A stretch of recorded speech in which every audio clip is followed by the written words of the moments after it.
Hey, this is Adrian Venados, and you're watching True School Sports. It's personal between me and you, and I'm going to do you some serious harm, you big stiff idiot.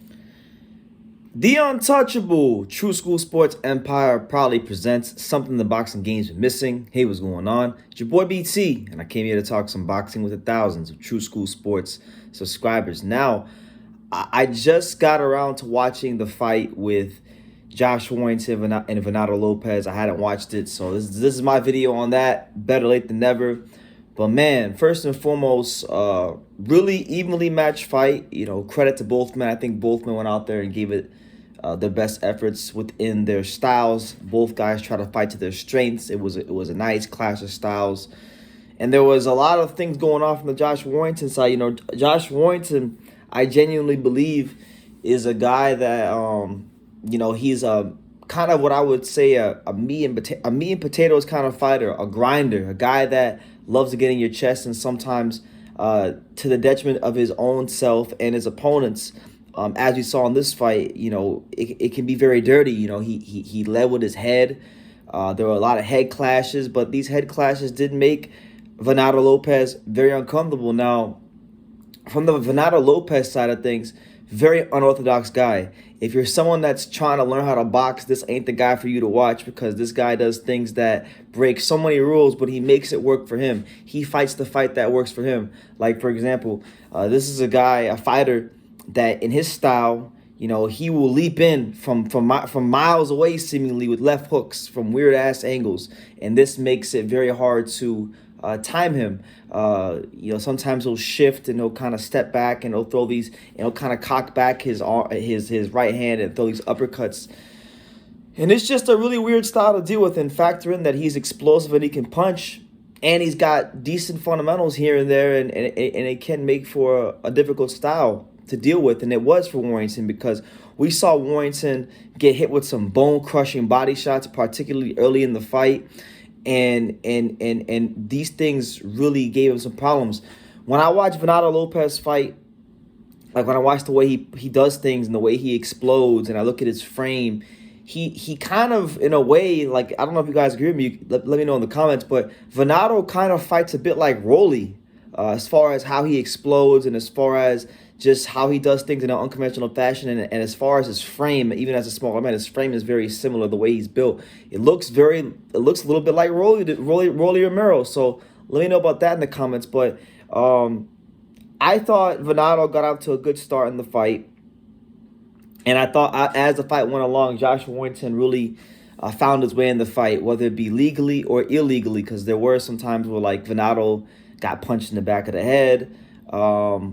But yeah, Venado started making more technical mistakes as this fight went along, especially backing up in a straight line, getting pushed back, being a victim to the volume punching style of Josh Warrington. And you know, Josh Warrington, he's one of these guys that's never lost in Leeds. Like, it's a known fact, it's well noted. He's a much different fighter, and he's a much better fighter when he's fighting in Leeds. I don't know if it's the Yorkshire crowd. I don't know if it's the fact that, you know, when he comes out to the Leeds United theme song and the whole crowd is singing it, that it gives him an extra boost. I don't know what it is, but he definitely fights with an extra sort of ferocity when he's fighting in Leeds. And so it's not easy for any fighter to go in there and beat Josh Warrington.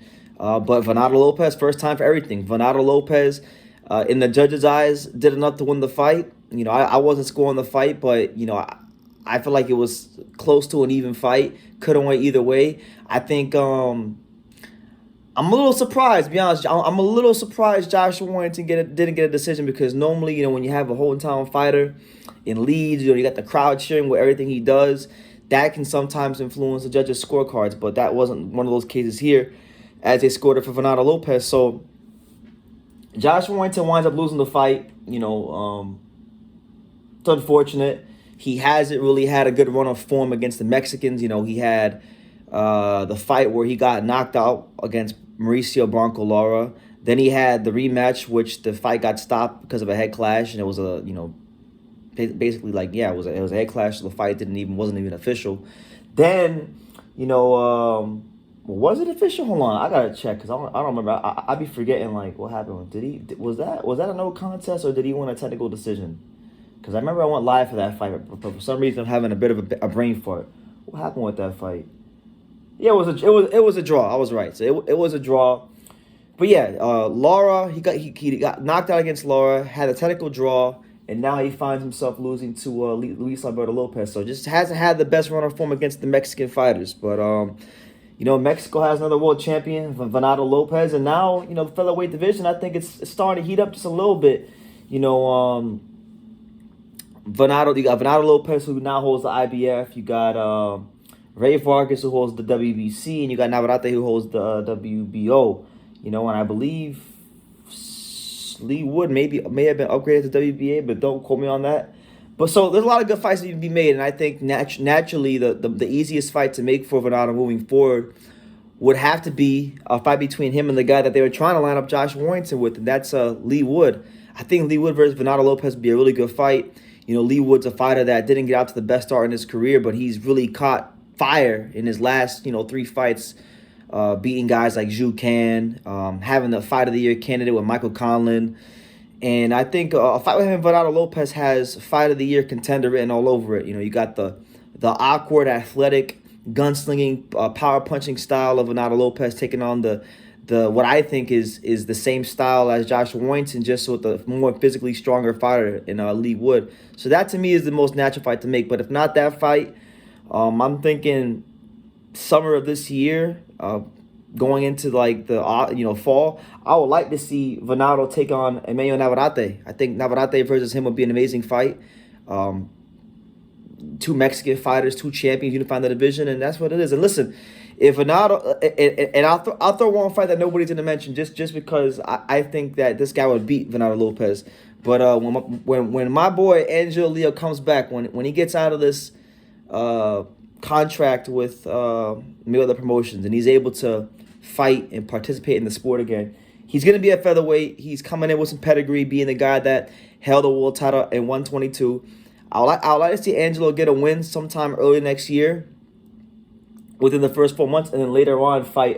If he could fight Venado for the IBF, I'll love that fight, because I think Angelo Leo beat the brakes off of Venado Lopez. I just see too many leaks in his defense, and you saw Warrington to kind of exploit it as the fight went on. Venado, for all the athleticism and awkwardness and punch power that he does have, he leaves himself to be exposed a lot. So there's a lot of great fights to happen. As for Josh Warrington, I don't think it's the end of the road for him. Eddie Hearn talked about in the post-fight interview about Venado potentially fighting in the States, or not Venado, Warrington fighting in the States. So there's still good fights out there for him, and he can go fight, maybe he can fight Leigh Wood still. I don't know. That's a fight I still feel like they can make if they can't make Venado right away. So his career ain't over. I think he's giving boxing fans a lot of really good fights. But truthfully, I think we've already seen the best of Josh Warrington. So yeah, that's my little synopsis on the fight and the aftermath of it. Y'all let me know what you think moving forward. Who did you think won the fight between Venado and Warrington? I didn't score it, but I'd like to hear your guys' scorecards. So drop them down below. Make sure you guys take the time to subscribe. And like I say in every single one of these videos, you can love me or you can hate me. But I'm just a kid from Daniel. So until next time, take care, guys. Thank you for watching another video on the untouchable True School Sports Empire. For more great boxing content just like this video, click right here and make sure you subscribe. Much love from sunny South Florida.